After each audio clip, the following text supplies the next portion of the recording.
और प्रधानमंत्री पद की कुर्सी पर बैठकर वो प्रधानमंत्री का काम न करते हुए इस देश में एक पार्टी विशेष के लिए प्रचार मंत्री का काम कर रहा है।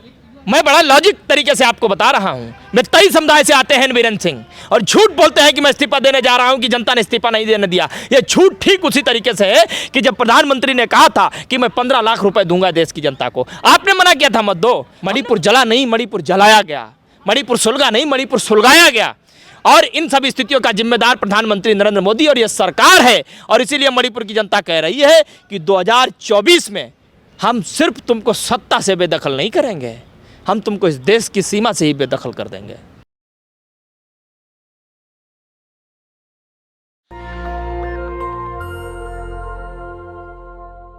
नमस्कार, मैं ज्योति यादव और आप देख रहे हैं नेशनल दस्तक। इस वक्त मेरे साथ जाने माने प्रवक्ता गोपाल तिवारी मौजूद हैं और मैं इनसे सीधी बात करूंगी कि आखिरकार मणिपुर पर जो जिस प्रकार से दंगा भड़की हुई है, तमाम लोग जल रहे हैं, घर जल रहे हैं, जनता परेशान है, बेहाल है, रो रो कर तो मानो कितना ही बुरा हाल है। बावजूद इसके आखिरकार मन की बात में मणिपुर की बात क्यों नहीं हो रही? आखिरकार मेट्रो पर बात हो रही है तो मणिपुर पर बात क्यों नहीं हो रही? मेट्रो में दौरे किए जा सकते हैं, अमेरिका में दौरे किए जा सकते हैं, लेकिन अफसोसन मणिपुर नहीं जाया जा सकता। ये एक बड़ा सवाल है जो मैं नहीं बल्कि तमाम जनता उठा रही है। और इस वक्त आप हैं, क्या कहना चाहेंगे? मेट्रो के दौरे और तस्वीरें, वायरल फ़ोटो तो आपने भी देखी होगी। स्मृति ईरानी ने आखिरकार ट्वीट किया कि गर्व होना चाहिए आप लोगों को, ऐसा प्रधानमंत्री मिला। देखिए, इस समय मणिपुर जिस हालात में है, जिस तरीके से धुंधु करके जल रहा है, जिस तरीके से लोगों के घर जल रहे हैं, 50,000 से ज़्यादा लोग अपने घरों को छोड़ने पर मजबूर हुए हैं। आज वो राहत शिविरों में रह रहे हैं, उनके पास खाना नहीं है, उनके पास पानी नहीं है, उनके पास रहने के लिए, रात में सोने के लिए बिस्तर नहीं है। 120 से ज़्यादा लोग अपनी जान गंवा चुके हैं। किसी के घर का भाई मरा है, किसी की माँ मरी है, किसी का पिता मरा है। और इन सभी स्थितियों का जिम्मेदार आखिर कौन है? कौन है वो जिसे जिम्मेदारी लेनी चाहिए? ये सवाल मैं आपसे पूछता हूँ, ये सवाल मैं देश की जनता से पूछता हूँ। किसे लेनी चाहिए आखिर जिम्मेदारी? गृह मंत्री तो वहाँ गए थे ना दौरा करने, क्या हुआ? अगर गए थे, जब वो गए थे तो तकरीबन 25 से 28 हज़ार लोग ही घरों से विस्थापित हुए थे। गृह मंत्री के जाने के बाद ये संख्या बढ़कर के 50,000 से ज़्यादा हो गई। 50,000 से ज़्यादा लोग अपने घरों को छोड़ने पर मजबूर हो गए। अगर गए थे तो क्या स्थितियों में सुधार किया आपने? क्या घूमने गए थे? पीआर टीम लेकर के गए थे? सिर्फ यह बताने के लिए गए थे कि देखिए हमने एहसान कर दिया कि हम मणिपुर में गए क्योंकि हम गृह मंत्री हैं? आप कल्पना करके देखिए। लेकिन मंत्रियों का भी तो घर जल रहा है ना। दो समुदाय की लड़ाई तो जनता के साथ साथ मंत्री तक पर आ पहुंची। जब किसी भी प्रदेश में हिंसा भड़कती है, जब कोई भी देश या कोई भी प्रदेश आग की लपटों में समाता है, तो ये पूछ करके थोड़ी समाता है कि तुम मंत्री का घर, तुम्हारा घर मंत्री का घर है, तुम्हारा घर गरीब का घर है, तुम्हारा घर किसान का घर है। वो तो सबको अपनी लपट में ले लेता है और सबको जला करके राख कर देता है। यही बात तो बीते 9 सालों से देश को समझाने का हम लोग प्रयास कर रहे हैं कि देश को जिस नफरत की आग में झुलसाने की कोशिश चल रही है, झुलस रहा भी है, और जो घर उसकी चपेट में आ रहे हैं, जो लोग उसकी चपेट में आ रहे हैं, ये पूछ करके थोड़ी आ रहे हैं कि तुम हिंदू हो, कि तुम मुसलमान हो, कि तुम किसान हो, कि तुम नौजवान हो, कि तुम छात्र हो, कि तुम मंत्री हो, कि तुम विधायक हो, कि तुम एमएलए हो। वो तो ले रहा है अपनी लपट में। इन सभी पूरे के पूरे प्रकरण का अगर कोई जिम्मेदार है, एक व्यक्ति जिसे मजबूती से जिम्मेदारी लेनी चाहिए थी, जिसने अभी तक नहीं ली, उसका नाम नरेंद्र मोदी है, जो वर्तमान देश के प्रधानमंत्री पद की कुर्सी पर बैठा हुआ है। और प्रधानमंत्री पद की कुर्सी पर बैठकर वो प्रधानमंत्री का काम न करते हुए इस देश में एक पार्टी विशेष के लिए प्रचार मंत्री का काम कर रहा है, एक संगठन के लिए प्रचार मंत्री का काम कर रहा है।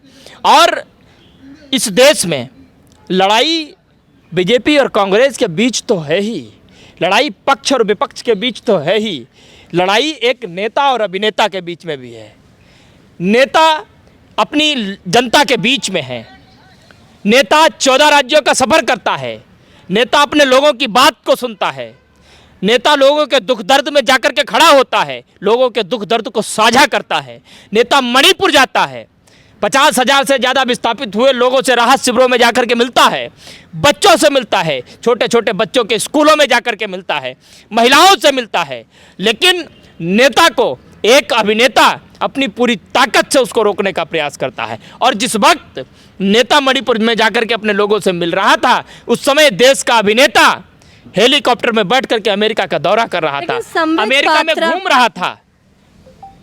जिस समय उसको मणिपुर के लिए मीटिंग करनी चाहिए थी, चर्चा करनी चाहिए थी, उस समय वो एक आपातकालीन बैठक को बुलाता है। और किस लिए बुलाता है कि जरा मीटिंग में डिस्कस करके मुझे ये बताओ अभी मणिपुर में कितने लोग मरे हैं। उधर से जवाब आता है कि साहब अभी 120 ही लोग मरे हैं। बोले बस कोई बात नहीं, ये आंकड़ा बढ़ने दो। ये किस मीटिंग की बात कर रहे हैं? पूछा जाता है, ये बहुत सोचकर बोलिए आप, किस मीटिंग की बात बता रहा हूँ। पूछा जाता है कि कितने लोग अभी अपने घरों से विस्थापित हुए हैं। बोले साहब 50,000 से ज्यादा लोग ही हुए हैं। बोले अभी लाख का भी आंकड़ा पार नहीं है, अभी होने दो। फिर प्रधानमंत्री एक सवाल पूछते हैं, एक काम करो ये सब तो चलता रहेगा, क्योंकि भारतीय जनता पार्टी जिसका नेतृत्व इस समय मैं कर रहा हूं, मुख्यमंत्री से लेकर प्रधानमंत्री बनने तक के सफर में हर चुनाव से पहले हमने कोई ना कोई ऐसी पटकथा लिखी है, तो मणिपुर भी उसी का एक हिस्सा है। तुम लोगों को वक्त आने पर हम बताएंगे। तुम एक बात बताओ, हमको मेट्रो में घूमने के लिए जाना है, बताओ कौन सी स्टेशन से चढ़ना चाहिए, कौन सी स्टेशन पे उतरना चाहिए, कौन से दरवाजे से निकलना चाहिए, कौन से दरवाजे से घुसना चाहिए, ANI कहाँ खड़ी होगी, PTI कहाँ खड़ी होगी, कौन से अखबार में सबसे बेहतरीन हमारी पिक्चर आनी चाहिए। जब इस देश के अभिनेता को प्रधानमंत्री जो है इस देश का, उसे जाकर के मणिपुर के बीच में होना चाहिए था, तब वो अभिनेता का रोल कर रहा था। और इस देश का एक विपक्ष का एक ऐसा चेहरा जिसका आपने सांसद पद छीन लिया, जिसका आपने पद छीन लिया लेकिन कद नहीं छीन पाए, और वो व्यक्ति जाकर के मणिपुर में शांति स्थापित करने की बात करता है, लोगों को मोहब्बत का पाठ सिखाने का प्रयास करता है। पर भी तो संबित पात्रा ने टिप्पणी कर दी। संबित पात्रा जी कह रहे हैं देखिए राहुल गांधी गए तो क्या हुआ, और वहाँ क्या जाकर वो दंगे करवाना चाहते हैं। मैं गोबर पात्रा को एक जवाब देना चाहता हूँ, इतनी सी क्लिप निकाल करके जरूर भेजना आप। आज तक न्यूज़ चैनल, जो कि अपने आप को देश का सबसे बड़ा न्यूज़ चैनल बताता है, जिसको मैं गोदी मीडिया कहता हूँ, और वो चैनल सुबह से लेकर शाम तक, शाम से लेकर के सुबह तक, सूरज निकल जाने से सूरज अस्त हो जाने तक वो प्रधानमंत्री नरेंद्र मोदी की जूतियों को साफ करने का काम करता है, उनकी चाटुकारिता करने का काम करता है। वो चैनल लिखता है, क्या लिखता है कि राहुल गांधी के वहाँ जाने के 3 दिन रहने तक कोई भी हिंसा नहीं हुई, स्थिति वहाँ की सामान्य हुई, लोगों में थोड़ा सा ठहराव आया हिंसा को लेकर के, और वहाँ से जब वो लौट करके आए हैं तब वहाँ स्थिति सामान्य बनी हुई है। ये आज तक न्यूज़ चैनल लिखता है। और प्रधानमंत्री पद को लेकर के कि 2024 में प्रधानमंत्री कौन होना चाहिए, मणिपुर के जायजे को कोट करते हुए वो लिखता है, उस समय 97% वोट आज तक के पोल पर राहुल गांधी को मिलते हैं। संबित पात्रा को शर्म आनी चाहिए, आज तक चैनल का बहिष्कार कर देना चाहिए। वो तो आपके आका के खिलाफ बोल रहा है, आपके पापा के खिलाफ बोल रहा है, पापा की परी ही पापा के खिलाफ बोल रही है, फिर मैं थोड़ी बोल रहा हूँ। पापा की परी आप किसे कह रहे हैं? अंजना ओम कश्यप को, चित्रा त्रिपाठी को, रूबिका लियाकत को, उनके परे भी हैं 2-3, चमन चोपड़ा, गुल्लू देवगन, तमाम ये परे और परियां हैं जिन्होंने 9 साल में इस देश की पत्रकारिता का सत्यानाश कर दिया, बेड़ा गर्क कर दिया। और यही तो कारण है, यदि आज इस देश की पत्रकारिता ने, रही बची पत्रकारिता ने यदि मणिपुर को शांति स्थापित करने के लिए पहल उठाई होती तो आज शांति स्थापित हुई होती ना। लेकिन 2 समुदाय का ठीक रहा, आखिरकार सत्ता पक्ष पर क्यों फोड़ा जा रहा है, ये सवाल। अच्छा एक बात मुझे बताइए कि वहाँ का जो मुख्यमंत्री है, सरकार वहाँ किसकी? बीजेपी की, 32 सीटों की सरकार। मुख्यमंत्री कौन है? एन बीरेन सिंह। मुख्यमंत्री वहाँ इम्फाल की घाटी में रहने वाला जो मेतई समुदाय है, उस मेतई समुदाय से मुख्यमंत्री आते हैं। 40 विधानसभा सीटें हैं उस समुदाय की, और उसी समुदाय को एक विशेष दर्जा मिले, उस दर्जे के खिलाफ पहाड़ी पर रहने वाली जनजाति, जिसको नागा और कुकी समुदाय कहते हैं, वो विरोध कर रहा है। तो जिस समुदाय से मुख्यमंत्री आते हैं, उस समुदाय के खिलाफ ही जब प्रदर्शन हो रहा है, ऐसी स्थिति में मुख्यमंत्री को इस्तीफा देना चाहिए था। इस्तीफा देने के बाद शांति की पहल करनी चाहिए थी, फिर एक वार्तालाप का चैनल खोलना चाहिए था, तभी तो वहाँ समझौता होता। मैं बड़ा लॉजिक तरीके से आपको बता रहा हूँ। मैं तई समुदाय से आते हैं वीरेंद्र सिंह, और झूठ बोलते हैं कि मैं इस्तीफा देने जा रहा हूँ, कि जनता ने इस्तीफा नहीं देने दिया। ये झूठ ठीक उसी तरीके से है कि जब प्रधानमंत्री ने कहा था कि मैं 15 लाख रुपए दूंगा देश की जनता को, आपने मना किया था मत दो, हमने मना किया था मत दो। आपको वो कथन समझ नहीं आया। उन्होंने कहा कि काला धन इतना ज्यादा है कि अगर वो निकाला जाए तो प्रत्येक व्यक्ति के खाते में 15-15 लाख आ जाए। देखिए, इस देश की एक ऐसी पार्टी जो इस समय देश की सत्ता को चला रही है, वो खुद ही काली है, वो काले धन के जैसी ही है। उसमें सब काला ही काला है, उसमें गोरा कुछ है ही नहीं। वो सिर्फ गोरा दिखाने का काम करते हैं, क्योंकि पीआर टीम उनकी बहुत मजबूत है। और मैं इसलिए तो कह रहा हूँ कि इस समय देश ने प्रधानमंत्री के 2 चेहरे, जिसको आज तक उन्होंने छिपा करके रखा था, वो अब पूरी तरीके से जगजाहिर हो चुके हैं, देश की जनता के सामने खुल करके आ चुके हैं।